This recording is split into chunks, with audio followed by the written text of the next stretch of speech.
আমাৰ দেহত থকা জীৱটোক পদুম পাতৰ পানীৰ লগত তুলনা কৰিছে ভাগৱতে। পদুম পাতৰ পানী বতাহে কোন সময়ত পেলাই দিব তাৰ যেনেকৈ সিদ্ধান্ত নাই, আমাৰ দেহত থকা জীৱটো কোন পৰিস্থিতিত, কোন দুৰ্ঘটনাত, কোন সংঘাতত গুচি যাব তাৰো সিদ্ধান্ত নাই।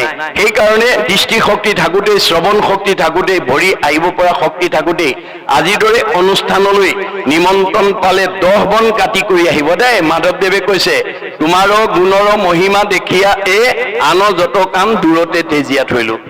আজি ইয়াত থকা কাৰ ঘৰুৱা কাম নাই, কাৰ পৰিয়ালৰ দায়িত্ব নাই, কাৰ ব্যৱসায় বাণিজ্য নাই, চব এৰি থৈ আহিছে। কিয়? ভাগৱতে কৈছে, আন কৰ্মে লগাইলে যতেক সিও হুৱে বৃথা। আপুনি আজি নহাৰ কাৰণে ব্যৱসায়ীজনে 50,000 টকা লাভ কৰিব পাৰিব, কোনোবাই নতুন গাড়ী এখন কিনি আনিব পাৰিব, কোনোবাই ভাল সম্পত্তি এটা আজি ইয়ালৈ নহাৰ কাৰণে ঘটিব পাৰিব, কিন্তু লগত নিব নোৱাৰে। আমি বাহ্যিকত যিবোৰ ঘটিম লগত নিব নোৱাৰো। যত দেখা ধন শৰীৰৰ স্ৰজন মৰিলে লগে নাযায়। আমি যিবোৰ বাহিৰত ঘটিছো সেইবোৰ লগত নিব নোৱাৰো, কিন্তু আজি এই 3টা দিনত যিটো ঘটিব সেইটো লগত যাব দেই। সেইকাৰণে গুৰুজনে কৈছে, লগত নিব নোৱাৰা ধনকে ঘটি নাথাকিবা, নহলে তোমাৰ জীৱই কান্দিবগে লাগিব পিছৰ জন্মত। গতিকে আমি লগত নিব পৰা ধন ঘটিব লাগিব। পৰকালত ধন মাধৱৰ নাম, তাকো লোৱা গলে বান্ধি, হয়তো এটিক্ষণে এৰা আলজাল পাছে মৰিবাহা কান্দি। আজি আপোনালোকৰ খমীয়া ঔগুৰি ঘাটত জন্মগ্ৰহণ কৰা বহুতে কান্দি আছে। আমাৰ ভাগৱতৰ মতে বহুতে কান্দি আছে। কিয়? অৰ্থনীতিয়ে কৈছে যে অভাৱ অসীম, অভাৱৰ সীমা নাই। নিৰ্দিষ্ট অভাৱবিলাক সীমিত। মুখ্যতম অভাৱ 3টা, অন্ন, বস্ত্ৰ, সংস্থাপন। আজি ঔগুৰি ঘাটত জন্মগ্ৰহণ কৰা কোনো গৃহস্থীয়ে দুবেলা দুমুঠি মনে ভবা মতে খাবলৈ নোপোৱাৰ কাৰণে, ল'ৰা ছোৱালীক খুৱাব নোৱাৰাৰ কাৰণে কাষৰ মানুহবোৰে আজাদিত নিজেও খাইছে, ল'ৰা ছোৱালীকো খোৱা দেখি অভাৱী ঘৰে কান্দি আছে। বস্ত্ৰ, সমাজৰ খাপ খোৱা বস্ত্ৰ এযোৰ নিজে পিন্ধিব নোৱাৰাৰ কাৰণে, ল'ৰা ছোৱালীক পিন্ধাব নোৱাৰাৰ কাৰণে কাষৰ মানুহবোৰে নিজেও পিন্ধিছে, ল'ৰা ছোৱালীকো পিন্ধোৱা দেখি অভাৱী ঘৰে কান্দি আছে। সংস্থাপন, এতিয়া বিজ্ঞানৰ যুগ, প্ৰযুক্তিবিদ্যাৰ যুগ। চুইচ টিপিলে ফেন ঘূৰে, চুইচ টিপিলে পোহৰ আহে, চুইচ টিপিলে গীৰ্জাত পানী গৰম হৈ যায়, চুইচ টিপিলে সকলো অভাৱ আমি পূৰণ কৰিব পাৰোঁ। এঘৰে চুইচ টিপিয়ে অভাৱ পূৰণ কৰি আছে, কাষৰ মানুহঘৰে তেওঁৰ দৰে অভাৱখিনি পূৰণ কৰিব নোৱাৰি কান্দি আছে, ইত্যাদি ইত্যাদি। সীমা একেটাই, গাঁও একেখনেই, কিন্তু দুখবিলাক বেলেগ বেলেগ। কিয়? আমাৰ কৰ্মফলক 3টা ভাগত বিভক্ত কৰিছে, প্ৰাৰব্ধ, আৰব্ধ, অনাৰব্ধ। প্ৰাৰব্ধ মানে পূৰ্ব জন্মৰ বেছি পুণ্য লৈ আহি যি এই খমীয়া ঔগুৰি ঘাটত বাস কৰিছে সি চবতকৈ ওপৰত থাকিব। মধ্যম পুণ্য লৈ অহাখিনি মধ্যমত থাকিব, কম পুণ্য লৈ অহাখিনি কমত থাকিব। আপুনি পূৰ্ব জন্মৰ পৰা লৈ অহা পুণ্যৰ অনুকূলেহে খঙীয়া গাঁৱত ভগৱানে আপোনালোকক ব্যৱস্থা ৰাখিছে, কিন্তু ই স্থায়ী নহয়, ই গতিশীল। পূৰ্ব টকা অনা অভাৱত দুখীয়া হৈ থাকিলেও যদি ভাগৱত শুনি নিয়ম মানি যায় ধনী হৈ যাব। মনত ৰাখিব কথাটো। আমাৰ সুখ দুখবিলাক স্থায়ী নহয়, সুখ দুখবিলাক গতিশীল বুলি কৈছে। সেইকাৰণে ভাগৱতত কৈছে মাধৱ, এইবোৰ মায়া বুলি কৈছে। মাধৱৰ মায়াৰ কমনে পাৱে অন্ত, ঐশ্বৰ্য দৰিদ্ৰ हुए দুখী ধনৱন্ত। স্বৰ্গীয় নৰকে, নৰকীয় স্বৰ্গে যায়, সৰ্বকালে সুখ দুখ একো স্থানে নাই। সংসাৰৰ সুখ দুখ জানা সবে মায়া, তিলেকতে অন্তৰে মেঘৰ যেন ছায়া। আকাশৰ ডাৱৰ বতাহে কেনেকৈ কেতিয়া উৰাই নি কলৈ লৈ যাব তাৰ যেনেকৈ সিদ্ধান্ত নাই, কৰ্ম দুখত আপোনাৰ জীৱনলৈ কেতিয়া পদুম ফুল ফুলিব, কেতিয়াবা কলিয়াদাৰ নামিব তাৰো সিদ্ধান্ত নাই। মনত ৰাখিব কথাটো। গতিকে সুখ দুখটো স্থায়ী নহয়। চাই থাকোঁতে খঙীয়া ঔগুৰি ঘাটত বাপেক মাকৰ দিনত একোৱেই নাছিল, এতিয়া পুতেকহঁতৰ দিনত জয় জয় ময় হৈছে। কাৰোবাৰ হয়তো বাপেক মাকে বহুত প্ৰপাৰ্টি দি থৈ গৈছিলে, কিন্তু পুতেকহঁতৰ দিনত বেছিখিনি আজৰি। এই যিটো পৰিৱৰ্তন, এইটো হৈছে কৰ্মৰ ফল। গতিকে কৰ্মৰ ফলত আমাৰ জীৱন চকৰি ঘূৰাই থাকে। এই নিয়মবিলাককে ভাগৱতত আমাক কৈছে। গতিকে শুকদেৱে আহি যেতিয়া প্ৰথম স্কন্ধৰ পৰা দ্বাদশ স্কন্ধ 7 দিন 7 ৰাতি নীৰৱ নিশ্চিহ্নভাৱে মৃত্যুমুখী পৰীক্ষিত শুনালে, দ্বাদশ স্কন্ধ ভাগৱত শুনাৰ লগে লগে পৰীক্ষিতৰ ব্ৰহ্মজ্ঞান প্ৰাপ্ত কৰিলে। মই ইমান সময় মৰিম বুলি যিটো ভয় কৰি আছিলো তাৰ দেখোন মৃত্যুৱেই নাই। অৰ্থাৎ আমাৰ জীৱৰ মৃত্যু নাই। মৃত্যু কাৰ আছে? দেহৰেহে ধৰ্ম জনম মৰণ। আমাৰ দেহটোৰহে জন্ম মৃত্যু আছে। জীৱৰ কি আছে? সংস্কাৰ আৰু গতি। আমাৰ জীৱৰ গতি, সংস্কাৰ গতি কেনেকৈ হ'ব? গীতাত কৈছে, যেন জোকে তৃণ পাইলে এৰয় অপৰ জীৱৰ দেহৰ জানা সেহি পতন্তৰ। আমাৰ দেহত থকা জীৱটো চীনা জোকৰ লগত তুলনা কৰিছে। চীনা জোকে যেনেকৈ মুখৰ আগত এডাল বন নাপালে পিছৰডাল এৰি নিদিয়ে, আমাৰ দেহত থকা জীৱটোৱে আন এটা দেহ নোপোৱালৈকে এইটো দেহৰ পৰা ওলাই নাযায়। আৰু এটা উপমা দিছে, যেন নৱ বস্ত্ৰক পুৰুষে পিন্ধে আগ, পুৰাতন বস্ত্ৰ পাছে কৰে পৰিত্যাগ। আপুনি ফটা চোলা এটা পিন্ধি আছিলে, বজাৰৰ পৰা নতুন এটা অনাৰ লগে লগে আমি পুৰণাটো পেলাই যেনেকৈ নতুনটো পিন্ধো, ঠিক তেনেকৈ আমাৰ দেহত থকা জীৱটোৱে এই পুৰণা দেহটো এৰি নতুন দেহলৈ যাব। এতিয়া আপুনি গতি দুটা, হয় ঊৰ্ধ্বগতি নহয় অধোগতি। আপোনাৰ দেহত থকা জীৱটো ওপৰলৈ পঠাবনে তললৈ পঠাব, সেইটো আপোনাৰ ওপৰত নিৰ্ভৰ কৰিছে দেই। দাৰ্শনিক পণ্ডিতে কৈছে, you are the creator of your own destiny. আপোনাৰ ভাগ্যখন আপুনি নিজে গঢ়িব লাগিব। আপোনাৰ পৰিয়ালটো আপুনি ভাল কৰিব লাগিব, আপোনাৰ ঘৰখন আপুনি ভাল কৰিব লাগিব, আপোনাৰ সমাজখন আপুনি ভাল কৰিব লাগিব, আপোনাৰ পৰিৱেশটো আপুনি ভাল কৰিব লাগিব, আনে কৰিব নোৱাৰে। সেইকাৰণে মাধৱদেৱে ঘোষাত লিখিছে, আপুনি আপোনাৰ শত্ৰু, আপুনি আপোনাৰ মিত্ৰ, আপুনি আপোনাৰ ৰাখে মাৰে, হৰিক নভজি নৰে, আপুনি হুৱে নষ্ট, হৰি ভজি আপোনাক কটাৰে। আজিৰ দৰে যদি আপোনালোকে ভাগৱত শুনাৰ সৌভাগ্য ল'ব পাৰে, আপোনালোক সংস্কাৰ হ'ব। সংস্কাৰী জীৱই জীয়াই থাকোঁতে শান্তি পাব, মৰিলে সদ্গতি পাব। মনত ৰাখিব কথাটো। এইটো কেৱল ধৰ্ম দৰ্শনেই নহয়, বিজ্ঞানেও স্বীকাৰ কৰিছে যে আমাৰ পৃথিৱীৰ উপৰিভাগত যি বায়ুমণ্ডল আছে, বিজ্ঞানে তাক ঘনত্বৰ ওপৰত নিৰ্ভৰ কৰি প্ৰধানকৈ 3টা ভাগত বিভক্ত কৰি দেখুৱাইছে। টপস্ফিয়াৰ, টেট্ৰস্ফিয়াৰ, আইনোস্ফিয়াৰ। আইনোস্ফিয়াৰৰ আটাইতকৈ ওপৰৰ স্তৰ বৈতৰণী নদী বুলি কল্পনা কৰা হৈছে। ভাগৱত শুনা জীৱ ইমান নিৰ্মল হৈ যাব যে প্ৰয়াণৰ পিছত ৰকেটৰ দৰে 3টা লেয়াৰ ভেদ কৰি 14 ব্ৰহ্মাণ্ডৰ বাহিৰত শুদ্ধ জীৱ ভকতৰ কাৰণে নিৰ্মাণ কৰি থোৱা বৈকুণ্ঠত অৱস্থান কৰিব, আৰু ঘূৰি আহিব নালাগে। ভাগৱত শুনা জীৱ জন্মৰহিত হ'ব, আকৌ ঘূৰি আহিব নালাগে। আৰু ভাগৱত নুশুনা জীৱ অসংস্কাৰী হৈ থাকিব, আৰু এই 3টা লেয়াৰৰ ভিতৰতে অহা যোৱা কৰি থাকিব লাগিব। পুনৰপি জনমম পুনৰপি মৰণম, পুনৰপি জনমম পুনৰপি মৰণম হৈ থাকিব লাগিব। জন্ম মৃত্যু হ'লে গৰ্ভৰ যান্ত্ৰণা আৰু মৃত্যুৰ ভয়ে পিছে পিছে খেদি থাকিব। গতিকে আমি জন্ম ৰহিত হ'ব লাগিব। সেইকাৰণে আমি ভাগৱত শুনিবলৈ আহিব লাগে। ভাগৱত নুশুনা জীৱ সংস্কাৰ হ'ব নোৱাৰে। আপুনি যিমানেই দামী কাপোৰ নিপিন্ধক, মলি পৰিবই। মলি গুচাবলৈ চাবোন চাৰ্ফ ব্যৱহাৰ কৰিবই লাগিব। মই দামী কাপোৰ পিন্ধিছোঁ বুলি যদি কোনোবাই চাবোন চাৰ্ফ ব্যৱহাৰ নকৰে, দামী কাপোৰখনৰ পৰা নিজে মলি আঁতৰ নহয়। মই এই খঙীয়া ঔগুৰি ঘাটত আটাইতকৈ ধনী মানুহ, মই আটাইতকৈ বিদ্যাৱন্ত, মই আটাইতকৈ গুণৱন্ত, মই আটাইতকৈ বুদ্ধিমন্ত, মই আটাইতকৈ জ্ঞানী বুলি ভাবি এই 3দিনীয়া কাৰ্যসূচীলৈ যদি কোনোবা ভাগৱত শুনিবলৈ নাহে, সেইটো জীৱ সংস্কাৰ হ'ব নোৱাৰিব। তেওঁ পূৰ্ব পুণ্যৰ ফলত এই জন্মত পকা ঘৰৰ তলত থাকিব পাৰে, গাড়ী মটৰত উঠিব পাৰে, দামী পোছাক পিন্ধিব পাৰে, কিন্তু এই জন্মত তেওঁ ঈশ্বৰত ভক্তি নকৰাৰ কাৰণে তেওঁ জীৱনটো এই 3টা লেয়াৰৰ ভিতৰতে অহা যোৱা কৰি থাকিব। পুনৰপি জনমম পুনৰপি মৰণম, পুনৰপি জনমম পুনৰপি মৰণম। ধন টকা পইচা, গাড়ী মটৰ, পকা ঘৰ দুৱাৰে আমাক জীৱক গতি দিব নোৱাৰে, শৰীৰটো সুস্থকৈ ৰাখিব নোৱাৰে। বহুত ধন টকা পইচা থাকিলেও আপোনাৰ শৰীৰটো অসুস্থ হৈ থাকিব পাৰে। গতিকে আমাক ভাগৱতে কৈছে, সুমংগলেই অমংগল জানা কৃষ্ণ বিনে। আপোনাৰ ধনে ধানে, টকাই পইচা, গাড়ীয়ে মটৰে, পকা ঘৰে দুৱাৰে, ব্যৱসায় বাণিজ্যই নদন বদন হৈ আছে, কিন্তু আপুনি ঈশ্বৰৰ নাম নলয়, আপোনাৰ ঘৰলৈ অমংগল এটাৰ পিছত এটা, ওৱান আফটাৰ আনাডাৰ। আজি বোলে ইটো, কালিলৈ বোলে সিটো, নানান ধৰণৰ অমংগল আহিব বুলি ভাগৱতে কৈছে। এইবিলাক পাৰ্থিৱ ধন টকা পইচা, গাড়ী মটৰে আপোনাৰ স্বামী স্ত্ৰীৰ মিলনত কোনো ধৰণৰ অৰিহণা যোগাব নোৱাৰে।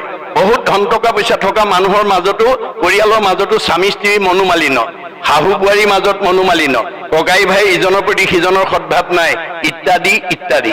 সেইকাৰণে কৈছে, আনযত সবে মিছা ভক্তিৰ অভাৱে। আজিৰ দৰে আমি যদি সকলো পৰিয়ালকে ভক্তিমুখী কৰিব পাৰোঁ, আমি ইয়াতেই বৈকুণ্ঠৰ সুখ আৰু স্বৰ্গৰ ভোগ আমি পাব পাৰোঁ। সেইকাৰণে আমাক ভাগৱতে কেৱল নীতি সদাচাৰৰ কথা কৈ আছে দেই। ভাগৱতত 8 প্ৰকাৰ সদাচাৰৰ কথা উল্লেখ আছে। পৰৱৰ্তী সময়ত মই আলোচনা কৰিম। মই মাত্ৰ আপোনালোকৰ দৃষ্টি আকৰ্ষণ কৰিছোঁ। কায়ৰ সদাচাৰ, বাক্যৰ সদাচাৰ, মনৰ সদাচাৰ, গমন সদাচাৰ, শৌচ সদাচাৰ, অন্ন সদাচাৰ, স্নান সদাচাৰ, শয়ন সদাচাৰ।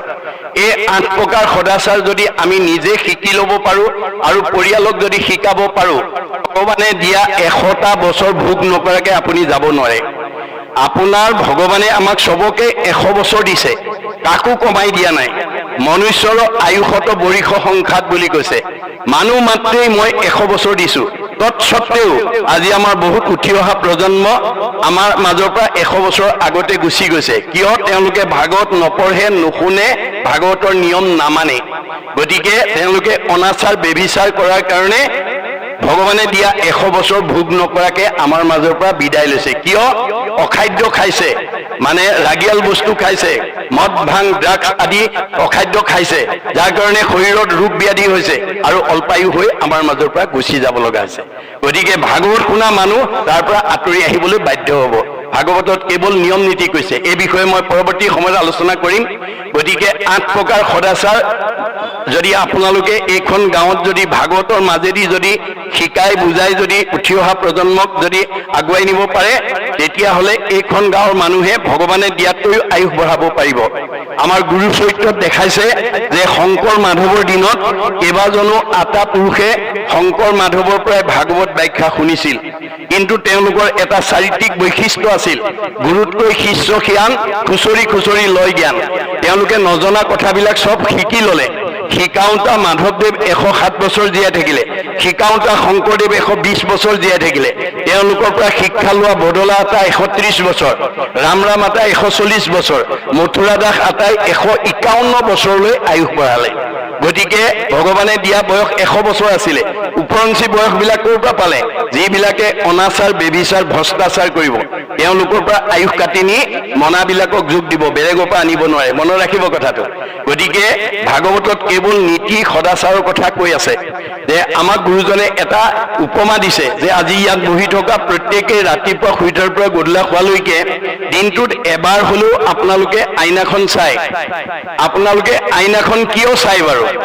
গুৰুজনে উপমা দিছে, তুমি জগ জীৱ তোমাক পুজিলে পাই আপোনাক যায়, যেন মুখ শ্ৰীক প্ৰতিবিম্ব মুখ দেখয় দৰ্পণ চাই। আমি আইনাখন চালে নিজৰ প্ৰতিবিম্ব বা চেহেৰাটো আমি জানিব পাৰোঁ। মই আগতকৈ বগাই হৈছোঁ নে, ক'লাই হৈছোঁ নে, শকতে হৈছোঁ নে, ক্ষীণাইছোঁ নে, মোৰ মুখত কিবা স্পট পৰিছে নেকি, মই আইনাখন চালে জানিব পাৰোঁ আৰু ব্যৱস্থা ল'ব পাৰোঁ। সেইকাৰণে আমি প্ৰত্যেকে দিনটোত এবাৰ হ'লেও চাওঁ। আপোনালোকৰ ঘৰত বেছিকৈ আইনাখন কোনে চায়? আপোনালোকে অকণমান দৃষ্টি ৰাখিবচোন। কাৰোবাৰ ঘৰত যদি ডেকা ল'ৰা গাভৰু ছোৱালী আছে আৰু নতুনকৈ বিয়া কৰাই অনা বোৱাৰী যদি আছে, তেওঁলোকে 60-70 বছৰীয়া বুঢ়া বুঢ়ীসকলতকৈ তেওঁলোকে আইনাখন ঘনাই চাই থাকে। কিয়? তেওঁলোকৰ চেহেৰাটো ভাল হৈ আছে নে নাই তাক জানিবৰ কাৰণে তেওঁলোকে মানে আগ্ৰহী হৈ থাকে। আমাৰ গুৰুজনে কৈছে যে ডেকা গাভৰু বা নৱদম্পতীসকলে যেনেকৈ আইনাখন বেছিকৈ চায়, ঠিক তেনেকৈ আমাৰ ভাগৱত শুনিবলৈ 60-70 বছৰীয়া 80 বছৰীয়া বয়োবৃদ্ধসকলতকৈ ডেকা গাভৰু আৰু নৱদম্পতীসকল বেছিকৈ আহিব লাগে। কিয়নো আজি যিসকল ডেকা গাভৰু হৈ আছে, কালিলৈ তেওঁলোকে সংসাৰ কৰিব লাগিব। এইটো প্ৰকৃতিৰ নিয়ম। কিন্তু কি কাৰণে সংসাৰ কৰিব লাগিব আজি আমাৰ বহুত ডেকা গাভৰুৱে নাজানে। এয়া ঋষি মুনিৰ প্ৰশ্ন। কিম অৰ্থে বিবাহম, আমি কিয় বিয়া পাতিব লাগে? আজি আমাৰ ডেকা গাভৰু সুধিলে বহুতে ক'ব নোৱাৰে। আমাৰ ঋক বেদত কৈছে, অথ পুৰুষস্তাৱত সৰ্ব যত জায়াং ন বিন্দতে যত জায়াং বিন্দতে অথ প্ৰজায়তে তহি সৰ্বভৱতি। আমি বিয়া কিয় পাতিব লাগে? বৈবাহিক সম্পৰ্কৰ দ্বাৰা আজি এই খঙীয়া ঔগুৰি ঘাটত পিতৃ মাতৃক লৈ এখন এখন ঘৰ বসবাস কৰি আছে। পিতৃ মাতৃ গুচি যোৱাৰ পিছত আমাৰ সেই ঘৰত পিতৃ মাতৃৰ বংশটো অনাগত দিনত এই খঙীয়া ঔগুৰি ঘাটত ৰাখি থৈ যাবৰ কাৰণে আমি পুত্ৰ কন্যা জন্ম দিবৰ কাৰণে বিয়া পাতিব লাগে। কিম অৰ্থে বিবাহম, পুত্ৰাৰ্থে বিবাহম। কি কাৰণে বিয়া পাতিব লাগে? পুত্ৰ কন্যা জন্ম দিবৰ কাৰণে। কিম অৰ্থে পুত্ৰম, এয়া ঋষি মুনিৰ প্ৰশ্ন। পুন্নাম নৰকে তাৰোতে ইতিহি পুত্ৰাহা। পুন্নাম নৰকৰ পৰা পিতৃ মাতৃক উদ্ধাৰ কৰিবৰ কাৰণে পুত্ৰ কন্যা জন্ম দিব লাগিব। এতিয়া কোন পুত্ৰ উদ্ধাৰ কৰিব? আমাৰ ভাগৱতত কৈছে, পুত্ৰে উত্তৰাইব বুলি শুনি আছা শাস্ত্ৰ, বৈষ্ণৱ পুত্ৰক লাগি বুলি আছে মাত্ৰ। পুত্ৰই পিতৃ মাতৃক বৃদ্ধ বয়সত মানে সেৱা শুশ্ৰূষা কৰিব বুলি উদ্ধাৰ কৰিব বুলি উল্লেখ আছে, কিন্তু বৈষ্ণৱ পুত্ৰ জন্ম দিব লাগিব। অবৈষ্ণৱ পুত্ৰ যদি উপজে বংশত, স্বৰ্গ হন্তে পিতৃকো পেলাৱে নৰকত। আজি বহুত পিতৃ মাতৃয়ে পঢ়াই শুনাই ল'ৰা ছোৱালীক ডাক্তৰ, ইঞ্জিনিয়াৰ, অফিচাৰ, প্ৰবক্তা, অধিবক্তা বহুত উচ্চ পদস্থ বিষয়ত চাকৰি কৰাৰ যোগ্যতা অৰ্জন কৰি দিছে, কিন্তু এই খঙীয়া ঔগুৰি ঘাটৰ দৰে ভাগৱত চৰ্চা নোহোৱাৰ কাৰণে, ভাগৱতৰ এই দৰ্শন নজনাৰ কাৰণে আজি সেইসকল উচ্চ ডিগ্ৰীধাৰী উচ্চ পদস্থ বিষয়ত চাকৰি কৰা সন্তানে আমাৰ সমাজলৈ কি এৰি দিছে? আনৰটো দূৰৰ কথা, নিজৰ জন্মদাতা বৃদ্ধ পিতৃ মাতৃক বৃদ্ধ বয়সত কেনেকৈ সেৱা শুশ্ৰূষা মৰম চেনেহ লালন পালন কৰিব লাগে তাক নাজানি বৃদ্ধাশ্ৰমলৈ খেদি পঠিয়াইছে। আপোনালোকৰ এইখন গাঁৱত যদি বছৰি এই ভাগৱত অনুষ্ঠান হৈ থাকে, এইখন গাঁৱলৈ বৃদ্ধ পিতৃ মাতৃক বৃদ্ধাশ্ৰমলৈ খেদি পঠিওৱা কোনো জীৱ এইখন গাঁৱলৈ পুত্ৰ হিচাপে আহিব নোৱাৰিব। শাহু বোৱাৰীৰ মাজত মনোমালিন্য লাগি থকা, ককাই ভাইৰ মাজত মনোমালিন্য লগা, সীমা ঘূৰিয়াৰ লগত মনোমালিন্য লগা, সমাজৰ লগত মনোমালিন্য ঘটা জীৱ এইখন গাঁৱলৈ আহিব নোৱাৰিব। পোহৰৰ ওচৰলৈ যেনেকৈ আন্ধাৰ আহিব নোৱাৰাটো বিজ্ঞানসন্মত বাস্তৱ সত্য। যিখন গাঁৱত, যিটো নামঘৰত, যিখন ঘৰত ভাগৱত চৰ্চা হৈ থাকিব তালৈ তেনেকৈ কোনো বেয়া জীৱ আহিব নোৱাৰাটো তেনেকৈয়ে সত্য। গতিকে আমাক ভগৱন্তই দশম স্কন্ধত আহি কৈছে, পুত্ৰে উতৰাইব বুলি শুনি আছা শাস্ত্ৰ, বৈষ্ণৱ পুত্ৰ। যিটো পিতৃ মাতৃ জন্মিলেকো দেহ, পুখিলেকো অনুদিন, সতেকো বৎসৰে সিটো পুত্ৰে তাৰ খুজিবে নপাৰে ঋণ। যি পিতৃ মাতৃয়ে আমাক জন্ম দি এই বিশ্ব সংসাৰ দেখালে, আমাৰ মানৱ জীৱনৰ 100টা বছৰত আমাৰ হাতত এনেকুৱা বস্তু নাই যাক যি পিতৃ মাতৃৰ আমি ঋণ পৰিশোধ কৰিব পাৰিম। তেনেস্থলত ভাগৱতৰ দৰ্শন নজনাৰ কাৰণে পুত্ৰ হোৱা যিটো পিতৃকণ নোপোষৈ দুৰ্জন আতি আবাতি, তাহাৰো মাংসক তাকে খুৱাবৈ জমৰ কিং কৰে কাটি। আজি ভাগৱতৰ দৰ্শন নজনাৰ কাৰণে কোনোবা পুত্ৰই যদি বৃদ্ধ পিতৃ মাতৃক অৱজ্ঞা কৰে, অনীহা কৰে, অশ্ৰদ্ধা কৰে, তেওঁ ইমান দুখৰ দোষী হ'ব লাগিব, তাৰ মাংস কাটি কাটি জম কিং কৰে তাকেই খুৱাব। অকল সিমানেই নহয়, বৃদ্ধ পিতৃ মাতৃ গুৰু বন্ধুজন নোপোষে পিতৃ পুত্ৰক, নিশ্বাসক আহন্তে জীৱন্তে থাকন্তে জানিবা সিটো মৃতক। যি পুত্ৰই বৃদ্ধ পিতৃ মাতৃক অৱজ্ঞা অনীহা কৰিব, তেওঁ যদিও উশাহ নিশাহ লৈ জীয়াই আছে, তেওঁ জীয়াতেই মৰা। যাতে আমি জীয়াতে মৰা সন্তান জন্ম দিব লগা নহয়, আৰু জীয়াতে মৰা সন্তান হিচাপে যাতে আমি সমাজত পৰিচিত হ'ব লগা নহয়, তাৰ কাৰণে আমি ভাগৱত শুনিব লাগিব। ভাগৱত শুনিব লাগিব। ভগৱন্তই কৈছে, মই চবৰে হৃদয়তে আছো, সমস্ত ভূতৰে মই আছো হৃদয়ত। কি কাৰণে আছো? যদৃশী ভাৱনা জৈশ্য সিদ্ধি ভৱতি তদৃশী। যোনে যেনেকৈ ভাবে তেওঁৰ মনৰ ভাৱনা তেনেকৈ পূৰণ কৰিবৰ কাৰণে মই হৃদয়তে আছো। ল'ৰা লাগিলে ল'ৰা দিম, ছোৱালী লাগিলে ছোৱালী দিম। ভগৱানে কৈছে, আমাক কৈছে, তোমালোকৰ হৃদয়তে মই আছো, ল'ৰা লাগিলে ল'ৰা দিম, ছোৱালী লাগিলে ছোৱালী দিম। কিন্তু মোৰ পৰা কেনেকৈ ল'ৰা ছোৱালী বিচাৰিব লাগে মই ভাগৱতত গুৰুৰূপে নিয়ম লিখি থৈ আহিছো। মনত ৰাখিব কথাটো। গতিকে দাৰ্শনিক পণ্ডিত, মনস্তাত্ত্বিক পণ্ডিত, শিক্ষাবিদ পণ্ডিত মহাপুৰুষ শংকৰদেৱে ভাগৱতৰ মাজেদি আমি কেনেকৈ ভগৱন্তৰ পৰা ল'ৰা ছোৱালী বিচাৰিব লাগে নিয়ম মানি থৈছে। সূৰ্য উদয়ৰ পৰা সূৰ্যাস্তলৈ 4 পহৰ, সূৰ্যাস্তৰ পৰা পুনৰ সূৰ্য উদয় হ'লে 4 পহৰ। 8টা পহৰত 24 ঘণ্টা হয়, এটা পহৰত 3 ঘণ্টাকে থাকে। আমাৰ আজি বহুত উঠি অহা প্ৰজন্ম নৱদম্পতিসকলে কোনটো পহৰত সৃষ্টি কাৰ্যত আগবাঢ়িলে মনে ভবা সন্তানৰ পিতৃ মাতৃ হ'ব পাৰো এই কথা নাজানে। আজি আপোনালোকে বাস্তৱত দেখিছে, বহুত কোৱালিফাইড মানুহ, বহুত উচ্চ পদস্থ বিষয়ত চাকৰি কৰা মানুহে বাঞ্ছিত ফলৰ পৰা বঞ্চিত হৈ আছে। কাৰোবাক লাগে এটা ল'ৰা, পায় এজনী ছোৱালী, যাৰ কাৰণে দাম্পত্য জীৱনত সংঘাত হৈছে, ডিভোৰ্চ পৰ্যন্ত হৈছে। গতিকে তেওঁলোকে ভাগৱতৰ ধৰ্ম নাজানে, ভাগৱতৰ নীতি নিয়ম নাজানে। শিক্ষাই আমাক কেতিয়াও মনৰ কামনা পূৰণ কৰিব নোৱাৰে, যেতিয়ালৈকে আমি আধ্যাত্মিক আৰু নৈতিক শিক্ষাৰ অধিকাৰী হ'ব নোৱাৰিম। সেইকাৰণে পাশ্চাত্য শিক্ষাবিদ ৰাইবানে কৈছে, for all round development of student religious education is essential. এটা ল'ৰাক পূৰ্ণাংগ ছাত্ৰ হিচাপে, মানৱ সম্পদ হিচাপে গঢ়িবলৈ হ'লে পুথিগত জ্ঞানৰ লগত আমাৰ ধৰ্মীয় শিক্ষা যোগ দিব লাগিব। ৰচুই কৈছে, the religious education should be included in the curriculum because it is for religion that the fact of youth can be set on the road to the absolute values, truth, beauty and goodness. যে আমাৰ এজন মানুহক প্ৰকৃত মানুহ হিচাপে সত্য শিৱ সুন্দৰক আৰাধনা কৰিবলৈ হ'লে পুথিগত জ্ঞানৰ লগত আধ্যাত্মিক আৰু নৈতিক ধৰ্মীয় শিক্ষা যোগ দিবই লাগিব। গতিকে আমি এই ভাগৱতৰ মাজেদি যদি আমি ল'ৰা ছোৱালীক সংস্কাৰ নকৰোঁ, আমাৰ বিকল্প নাই। মই আহ্বান জনাম, আজি ইয়াত অংশগ্ৰহণ কৰা প্ৰত্যেকখন গাঁৱৰ মানুহে ঘূৰি যাওঁতে মনতে ভাবিব যে আমিও এই খঙীয়া ঔগুৰি ঘাটৰ দৰে বছৰত এবাৰ হ'লেও ভাগৱত পাতিম। আজি এইটো বহুত ধন ধান টকা পইচা গাড়ী মটৰ থাকিলেও এনেকুৱা অনুষ্ঠান পাতিব নোৱাৰে। ভাগৱতে কৈছে, মনত ৰাখিব, শতকোটি জন্মান্তৰে হুৱে মহাভাগ, নৰশৰীৰ অকজীৱে তেবে পাৱে লাগ, তাতো যেবে মূৰদায়া ভৈল যাক প্ৰতি, সেহিহে কৰিব পাৰে আমাত ভকতি।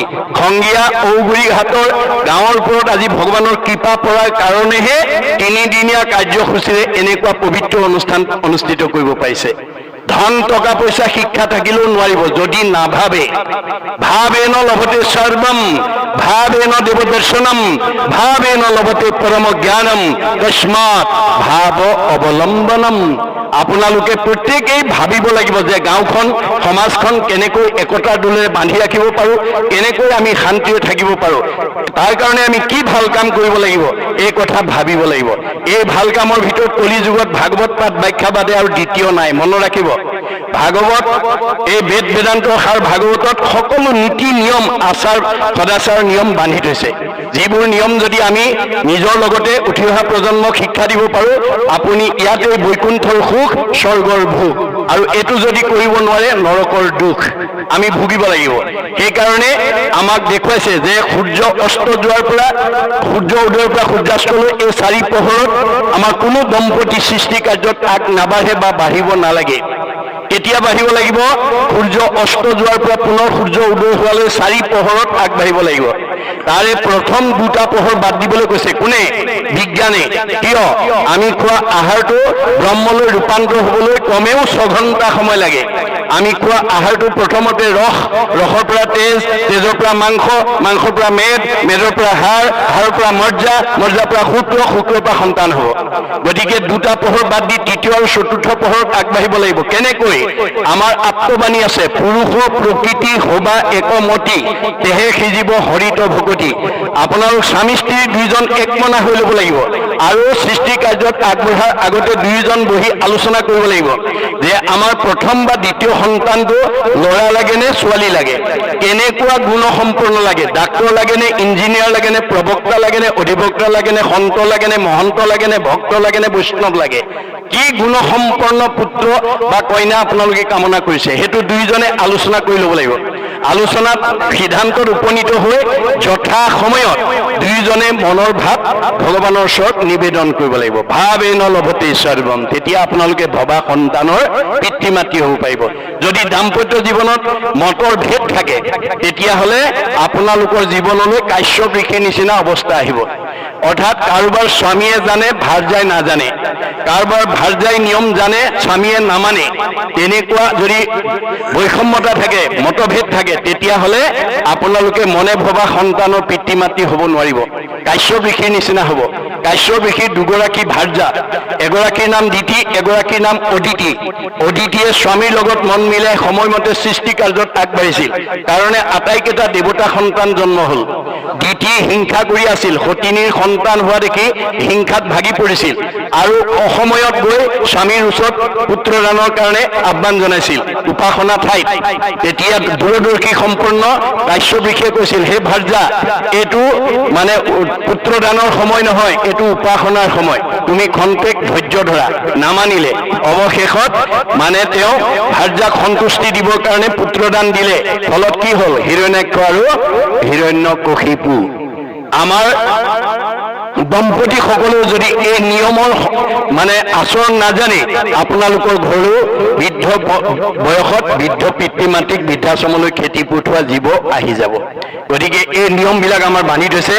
এতিয়া এই তৃতীয় স্কন্ধ ভাগৱতত মৃত্যুমুখী পৰীক্ষিতক শুকদেৱে আহি এই অনাদি পাতনৰ প্ৰথম স্কন্ধ মানে প্ৰথম অধ্যায়ৰ বন্দনা, প্ৰলয়, প্ৰকৃতি, মন আৰু ভুৱন সৃষ্টি নামাকৰণেৰে সৈতে আমাক সুকে পৰীক্ষিত কোৱাৰ চলৰে আমাক কি ক'ব বিচাৰিছে? এই পদৰ মাজেদি আমাক কি শিকাব বিচাৰিছে, কি ক'ব বিচাৰিছে? ইয়াৰ পৰা আমি জানিবলগীয়া, বুজিবলগীয়া, শিকিবলগীয়া আৰু আমাৰ উঠি অহা প্ৰজন্মক জনাবলগীয়া, বুজাবলগীয়া, শিকাবলগীয়া আমাৰ কি দিশ সোমাই আছে, মই তাৰ ওপৰত আলোচনা কৰিম। এই আলোচনাৰ প্ৰসংগত আপোনালোকৰ যদি কাৰোবাৰ কিবা সংশয় থাকে, প্ৰশ্ন কৰি সংশয়টো মাৰি ল'ব। কিয়নো আমাৰ ভাগৱতত কৈছে, কথা শুনি লেখে গুছে মনৰ সংশয়, কৃষ্ণৰ সেৱাটো ৰতি তেবেশে বাৰ হয়। আজি ভাগৱত শুনি যদি আপুনি মনৰ সংশয়বিলাক দূৰ কৰিব পাৰে, অহাকালিলৈ কেনেকৈ শুনো, পৰহিলৈ কেনেকৈ শুনো, আপোনাৰ অনুৰাগটো বাঢ়ি যাব আৰু অনুৰাগেই হ'ব মুক্তিৰ পথ। পৰম অনুৰক্তি ঈশ্বৰেই ভক্তি। আপুনি ঈশ্বৰৰ কথা জানিবৰ কাৰণে, শুনিবৰ কাৰণে যদি আগ্ৰহ বঢ়াব পাৰে, ই আমাক 6টা প্ৰমোচন দিব। আগ্ৰহ, ৰতি, প্ৰীতি, ভক্তি, শান্তি, 6 নম্বৰত মুক্তি। আমাৰ জীৱবিলাক আজিৰ দৰে পৰিৱেশলৈ আহিবই লাগিব। এই জন্মত নহয়, পিছৰ জন্মত, পিছৰ জন্মত নহয়, শত জন্মত। আমাৰ মানুহৰ জন্ম পাই যেতিয়ালৈকে আজিৰ দৰে পৰিৱেশলৈকে আমি নিজক আনিব নোৱাৰিম, তেতিয়ালৈকে আমি মানুহৰ জন্ম পায়ো জন্ম চক্ৰত ঘূৰিয়ে থাকিব লাগিব। পুনৰপি জনমম পুনৰপি মৰণম হৈ থাকিব লাগিব। গতিকে ভাগৱতে মুক্তিৰ পথ দিছে। মহাপুৰুষ শংকৰদেৱে আমাৰ জীৱনশৈলীৰ পদ্ধতিৰ কথা কৈছে। এতিয়া তেওঁ 3য় স্কন্ধ ভাগৱত অনাদি পাতন ৰচনা কৰিবলৈ ব্যাসকৃত সংস্কৃত ভাগৱত অসমীয়ালৈ তৰ্জমা কৰি প্ৰাঞ্জল ভাষাত আমাক সকলোকে বুজাই দিবৰ কাৰণে তেওঁ এই অধ্যায়টোত প্ৰথম কি কৈছে? জয় জগন্নাথ জগতৰ আদি মূল, যাহাৰ স্মৰণে হৈ পাতেক নিৰ্মূল, যাৰ নাম নাৱে কৰে সংসাৰত পাৰ, হেনয় কৃষ্ণক কোটি কোটি নমস্কাৰ। এই আৰম্ভণি কথাটোৱে আমাক কি শিকাইছে? যে আপোনালোকৰ পৰিয়ালৰ প্ৰত্যেকজন সদস্যই ৰাতিপুৱা শুই উঠাৰ পৰা গধূলা খোৱালৈকে, জন্মৰ পৰা মৃত্যুলৈকে কৰবালৈ যাত্ৰা কৰি যায় বা ৰাতিপুৱা শুই উঠাৰ পৰা গধূলা খোৱালৈকে কিবা নহয় কিবা এটা কাম কৰে। আপোনালোকৰ পৰিয়ালৰ বা আপোনালোকৰ জীৱনৰ যাত্ৰাৰ লগত কি থাকে? এটা লক্ষ্য বা উদ্দেশ্য থাকে। আমি কৰবালৈ যাত্ৰা কৰিবলৈ যাওঁতে কোনো লক্ষ্য উদ্দেশ্য নোহোৱা কোনো ঠাইলৈকে কোনো মানুহ নাযায়। আমাৰ কিবা লক্ষ্য বা উদ্দেশ্য এটা থাকিবই লাগিব। লক্ষ্য উদ্দেশ্যৰ আগত ৰাখিহে আমি কৰবালৈ যাত্ৰা কৰোঁ। আৰু ৰাতিপুৱা শুই উঠাৰ পৰা গধূলা খোৱালৈকে কৰা কামবিলাকৰ মাজত আমাৰ এটা কামনা বা বাসনা সোমাই থাকে। কামনা বাসনা নোহোৱা কোনো কাম আমাৰ কোনো মানুহে কেতিয়াও নকৰে। এতিয়া আমাৰ প্ৰশ্ন হ'ল যে যাত্ৰাৰ লক্ষ্য আৰু উদ্দেশ্য, কৰ্মৰ কামনা আৰু বাসনা কোনে পূৰণ কৰিব? কোনে পূৰণ কৰিব? ভগৱান গুৰুৱে কৈছে যে ভগৱন্তই পূৰণ কৰিব। ভগৱন্ত পূৰ্ণ কাম, আমি অকাম। তেওঁ স্বতন্ত্ৰ, আমি পৰতন্ত্ৰ। আপুনি বহুত দিনৰ পৰা কৰবালৈ যাম বুলি ভাবি থাকিলেও নিৰ্দিষ্ট দিনা যাব নোৱাৰিবও পাৰে যদি ভগৱন্তই যাব নিদিয়ে। আপুনি খাম বুলি বাঢ়ি লোৱা ভাত কাঁহীও খাবলৈ নাপাব পাৰে যদি ভগৱন্তই খাব নিদিয়ে। গতিকে তেওঁ পূৰ্ণ কাম, আমি অকাম। তেওঁ স্বতন্ত্ৰ, আমি পৰতন্ত্ৰ। এই কথা জানি আমাৰ ঘৰখনৰ প্ৰতিজন সদস্য কৰবালৈ যাত্ৰা কৰি ওলালে আজি ভাগৱত শুনিবলৈ অহা সচেতনসকলে দৃষ্টি ৰাখিব আৰু ক'ব, মাজনী স্কুললৈ যোৱা, বোপাই ফুৰিবলৈ যোৱা, হয় তুমি কৃষ্ণ বুলি কৈ যোৱা, ৰাম বুলি কৈ যোৱা, হৰি বুলি কৈ যোৱা। ভগৱন্তৰ 1000টা নামৰ পৰা এটা নাম লৈ যাত্ৰা কৰিবলৈ আপুনি পৰামৰ্শ দিব। আপোনাৰ পৰামৰ্শ মতে ল'ৰাটো বা ছোৱালীজনীয়ে যদি যাত্ৰাৰ কালত কৃষ্ণ নাম লৈ যায়, তেতিয়াহ'লে ভাগৱতত কৈছে, যিটোজনে যাই নাম উচৰি তাৰো পাছে পাছে ভ্ৰমন্ত হৰি, বৎসক স্নেহ যেন ধেনু ধাৱে, ভজিও জানি হেন হৰি পাৱে। গাইজনীয়ে পোৱালিটো মুখৰ আগত যেনেকৈ শত্ৰুৱে আক্ৰমণ কৰিব নোৱাৰাকৈ মানে ৰক্ষণাবেক্ষণ দি নিয়ে, তেনেকৈ ভগৱন্তৰ নাম লৈ যাত্ৰা কৰা জীৱটোক ভগৱানে তেনেকৈ ৰক্ষণাবেক্ষণ দিয়ে। একচিত্ত মনে যিটো মহাজনে ফুৰে গুণনাম স্মৰি তাকো ৰক্ষা কৰি ফুৰয় সদায় হাতে কৌমদকী ধৰি। কৌমদকী মানে গদা, গদা মানে নাম। শংখ চক্ৰ গদা পদ্ম গুৰু দেও নাম ভগত। গদা হৈছে নামৰ প্ৰতীক। আপুনি সদায় যাতে পৰিয়ালবৰ্গৰ প্ৰতিজন সদস্যই যাতে ঈশ্বৰৰ নাম লৈ কৰবালৈ যাত্ৰা কৰিব পাৰে তাৰ কাৰণে গুৰুত্ব দিব লাগিব। 2, কৰ্মটো কৰোঁতে তেওঁক অৰ্পণ কৰিব লাগিব। যত ধৰ্ম কৰ্ম কৰা কৃষ্ণত অৰ্পণ তেবে অপ্ৰয়াসে সিজিব এক প্ৰয়োজন। আপুনি নিমিত্তহে, আপোনাক কোনে কৰাইছে? তেওঁ হৃদয়ত থাকি চৈতন্য কৰি ৰখাৰ কাৰণে আপুনি কামটো কৰিছে। তাকে নুবুজি যদি মই কৰিছো বুলি ভাবে তেতিয়াহ'লে আপোনাৰ মোৰ অৱস্থা যশোদাৰ দৰে হ'ব। দধি বান্ধ ভঙাৰ অপৰাধত যশোদাই কৃষ্ণক ধৰি আনি উৰালত বান্ধিবৰ কাৰণে ৰাজভঁৰালৰ জৰিয়ে যোৰা দি বান্ধিবলৈ চেষ্টা কৰে, দুৱাঙুলে নাটে। আকৌ যোৰা দিয়ে, দুৱাঙুলে নাটে। তাৰমানে কি বুজাইছে?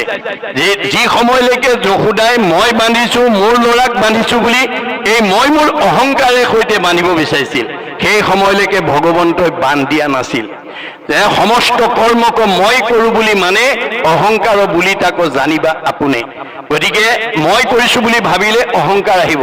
আৰু ভগৱানৰ এটা বৈশিষ্ট্য আছে, ভকতৰ সৰ্বদোষ সহিবাক পাৰো, দম্ভ দৰ্প অহংকাৰ সহিতে নপাৰো। ভগৱন্তই আমাৰ অহংকাৰটো সহিব নোৱাৰে। গতিকে আমি অহংকাৰ শূন্যভাৱে আমি যাতে কৰ্মবিলাকত আগবাঢ়ি যাব পাৰো। দাস্যত্ব ভাৱ লৈ ভগৱানৰ ওপৰত বিশ্বাস ৰাখি আমি যাতে কৰ্ম কৰিব পাৰো, তাৰ কাৰণে আমাৰ প্ৰথম এই অধ্যায়ৰ প্ৰথম আদৰ্শটো আমাক সেইটো দিছে যে আপুনি সমাজত নিজক প্ৰতিষ্ঠা কৰিবলৈ হ'লে আপুনি নম্ৰ বা দাস্য ভাৱৰ হ'ব লাগিব। অহংকাৰী মানুহক কোনেও সমাজে স্বীকৃতি নিদিয়ে। সেইকাৰণে দাৰ্শনিক পণ্ডিতে কৈছে, to become great one we must B humble. আপুনি সমাজত নিজক প্ৰতিষ্ঠা কৰিবলৈ হ'লে আপুনি নম্ৰ ভাৱৰ দাস্যত্ব ভাৱৰ হ'ব লাগিব। অহংকাৰী মানুহক কোনেও স্বীকৃতি নিদিয়ে। সমাজে যাক বেয়া পায়, ঈশ্বৰে তাক বেয়া পায়। গতিকে আমি সমাজে ভাল পোৱা কাম কৰি ঈশ্বৰৰ যাতে প্ৰিয় হ'ব পাৰো, তাৰ কাৰণে আমি ইয়াৰ পৰা এই আদৰ্শটো নিজেও ল'ব লাগিব আৰু ল'ৰা ছোৱালীকো শিকাব লাগিব।